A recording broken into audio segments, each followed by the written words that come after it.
So today we're going to talk about Super Smash Bros. Ultimate. In particular, we're going to talk about my hands-on experience with the game at E3 2018, and a little bit of Eric's hands-on experience as well, as he played the for fun mode and I played the competitive version. There was two separate demos there. And then on top of that, why I think this Smash Bros. Game in particular could end up being the best Smash Bros. Game ever made. And it's a very bold statement considering there's a lot of things we don't know about yet. However, I feel like once I explain my experience, you guys can understand my perspective and maybe at least see where I'm coming from, if nothing else. So first, I feel like in order to talk about Smash Bros., it's unlike other games we have talked about impressions from E3, there needs to be a caveat given when talking about Smash Bros. Because there's essentially two different crowds for Smash. And I'm not really sure that I fit in either one of them in particular, but it's still something to talk about. There's the casual crowd that loves playing with items, plays for fun. Maybe they do get competitive with the item stuff, but it's mostly they just play Smash to see their favorite characters, battle it out against each other, and, you know, get your little bragging rights, I guess, over your friends, and play the single player and all that stuff. And then there are the competitive scene. Those are the people that usually don't play with items. They play in a Final Destination and maps like that, and they're all about trying to become the best, technically skilled Smash player in the world, or at least in their local area, or among their friends, or whatever the case may be. I'm not really either one of those. To be fair, I don't like fighting games. I'm just not a fighting game fan.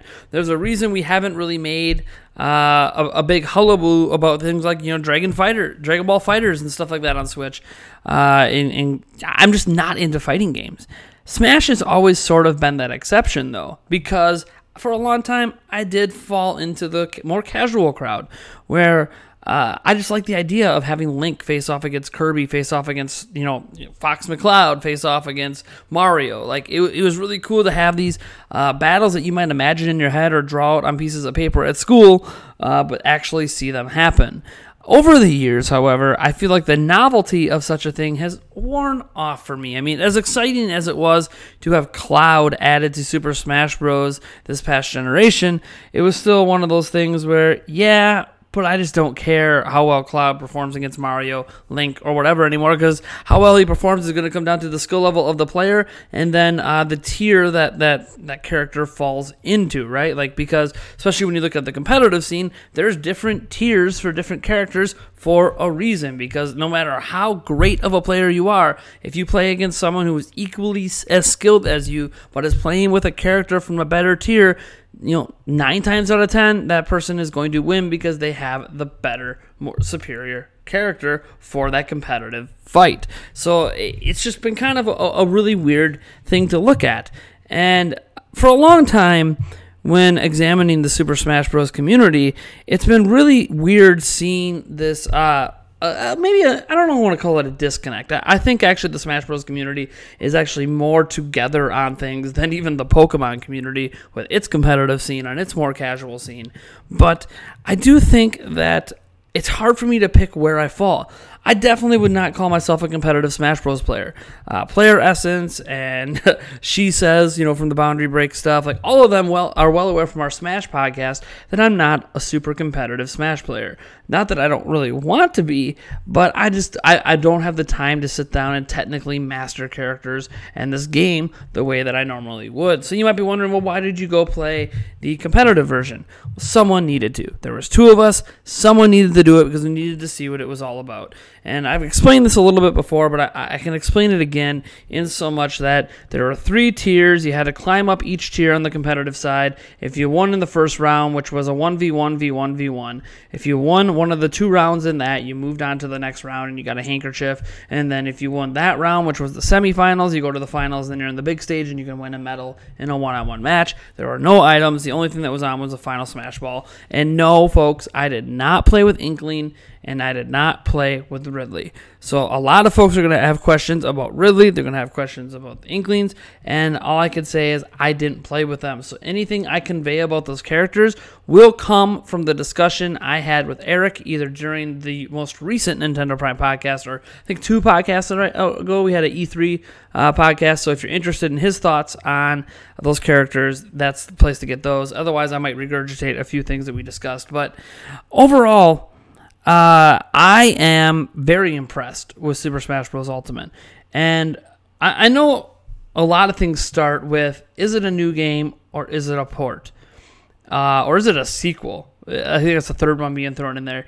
And is it possible to say all of the above? Because I think it really is all of the above. Now, on the show floor, the people working the Nintendo booth, the person handling the announcing, all of them swore up and down that Super Smash Bros. Ultimate was a brand new Smash game rebuilt from the ground up. However, we do know since then a column came out in Famitsu where, Sakurai essentially said that there were 2 pathways they could have went with Ultimate. They could have rebuilt it from the ground up, but had a much smaller character roster, more similar to what happened in, Super Smash Bros. On the N64, or they could build upon what they've already established and make tweaks and changes and just make everything better. And it appears that's the direction they went with, especially based on the fact that we're talking about Ultimate, where every single Smash character that's ever existed is back. So, is it a port? Sort of. Is it a brand new game? Yes. Is it a sequel? Of course, because every Smash Bros. Game that came after another Smash Bros. Game is a sequel to the prior Smash Bros. Game. Here's the thing. I got to play 3 total matches. Eric got to play 3 as well. He technically could have played 4, but he wanted to get some direct feed footage. The footage you're watching now either comes from a little bit on the competitive side on the big screen, or from Eric's playthrough. And what I can say is this: it does not feel like Super Smash Bros. On Wii U and Super Smash Bros. On 3DS. I know some people consider those 2 different games, but whatever. It does not feel like those games. I understand when you look at this game from afar, it's, especially the Wii U version, you see HD Smash versus HD Smash, and it's really hard to tell the differences. But there are differences, and there are so many differences that I think calling it a port is honestly just a way for people to try to dismiss the amazement this game provided me while playing it. And just to let you guys know, I sucked.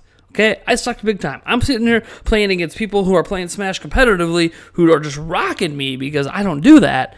And even then, I was noticing so many things that are completely different. And this isn't even getting into Ridley and the Inklings, which, from what Eric told me, Ridley just plays, he's a very powerful character, and he's more traditional Smash, and then you have Inklings that were just play completely different. You could choose different weapons, different hairstyles, just different abilities, and those just add their own unique play style to it that I can't wait to try out for myself. Not going to talk about it much personally because I haven't played with them, but it is very interesting that is what one of the new characters, like, they're so different.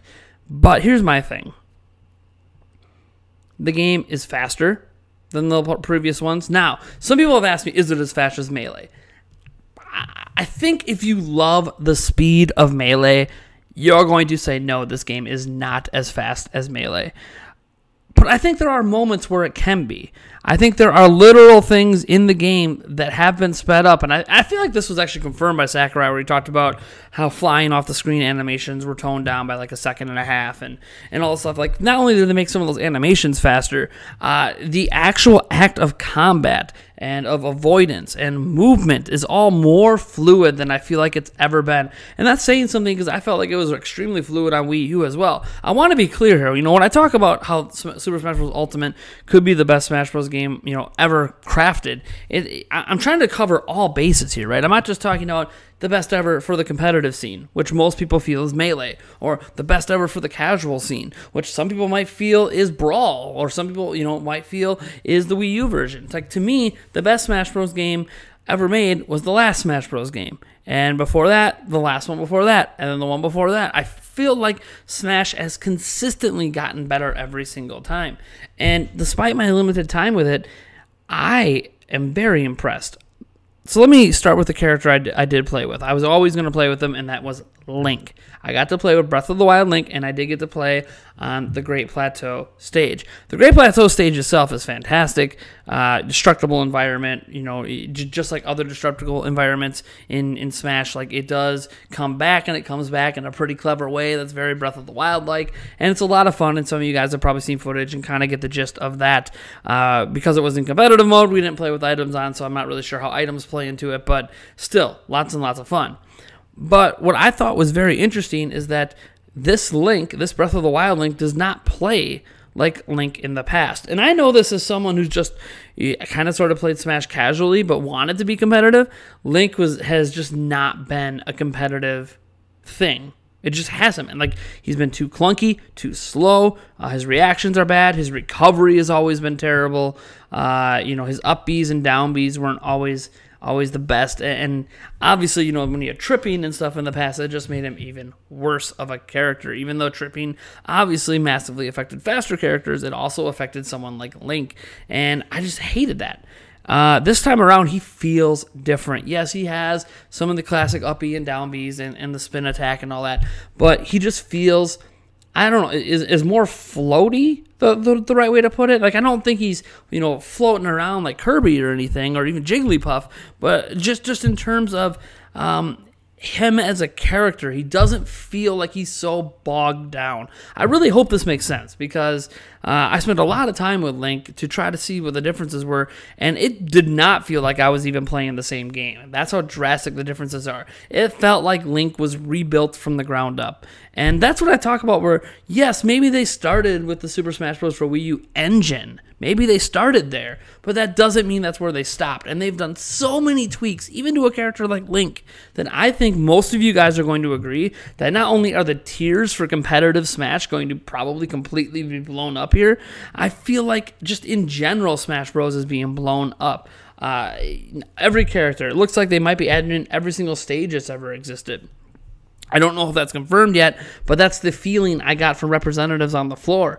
It looks like there's going to be some sort of single player.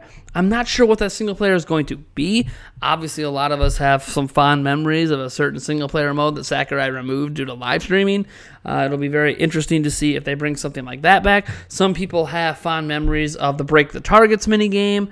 Obviously, you have the baseball bat with the bag and hitting that as far as you can, and a whole bunch of things. And there's going to be a zillion ways to unlock characters in this game. So, yeah, I don't know if we're going to get a mode like that, but the feeling I got was that we would. And the other character I played with, I played Pikachu, because Pikachu is one of my mains, and I didn't do that well. I always think I'm better with Pikachu than I really am. To be honest, I haven't been good with Pikachu since Super Smash Bros. For the Nintendo 64, but for some reason, I always think I'm better with him. So I got wrecked as Pikachu. That's not really a surprise. I've never really mastered his, is it a quick attack? Or whatever that recovery is he has, where you zip across the screen and you can like double or triple zip it. I've never really mastered that. I don't know why, but I never have, so my recovery was terrible, and I just kept basically killing myself. But even he felt like he had a little more quickness to him. And that's kind of the general feeling I got out of just watching people play and playing myself and going over the footage, is that everything is just a little bit quicker. Dodging is a little bit more difficult. Getting perfect shields now is more difficult. Like, you guys, if you guys have been following Smash, you know all this. All this was talked about by Nintendo. It was shown off in the treehouse. It's been talked about in information since. But just experiencing it yourself, like, for anyone out there who thinks this is a port, for anyone out there that doubts that this is going to be a great game, that Nintendo's being lazy, all I can say is wait till the game is in your hands. Because I felt when it was announced, you can actually go on Twitter and find a tweet from me where I said this game looks like a Smash Bros. Port from Wii U. And Player Essence responded and went off on me about even making that sort of remark, but I made that before I even touched the game. The moment I touched Super Smash Bros. Ultimate, not only did my mind completely change, I now feel like we are on the precipice of what could be the best Super Smash Bros. Game ever made for everyone. For competitive players, for casuals, for single player, for anyone who's ever been interested in Smash before, not just because of the amazing roster of every character that's ever been there before, or adding Ridley and Daisy and the Inklings, but just how the game plays, how tight the gameplay feels. Yeah, I didn't even think Smash Bros. Could get any tighter gameplay-wise, and yet they did it again. I don't know how, what kind of magic sprinkle dust Sakurai has over there, but he has figured out something, and I am stoked to be playing this later this year. I hope you guys are as well. I do apologize if I didn't really give you a lot of new information, because what I've tried to do in this impressions video is kind of convey the feelings I had while playing this game, because I can't give you like all that technical knowledge you guys might want to know about specific moves of specific characters, and I can't give you even all of the casual stuff you might want to know, like how certain items did, and like I can't do that. What I can do is convey how it felt to just play this game, and I hope I did that, and I hope you guys enjoyed this hands-on impression, maybe one of the hardest hands-on impressions I've had to do at E3, because figuring out a way to convey a feeling is a very difficult thing to do. Anyways, folks, I'm Nathaniel Rovajans from Nintendo Prime, and if you like this video, you know what to do, and if you dislike the video, hit that dislike button, subscribe for more content, and I'll catch you in the next one. Yes.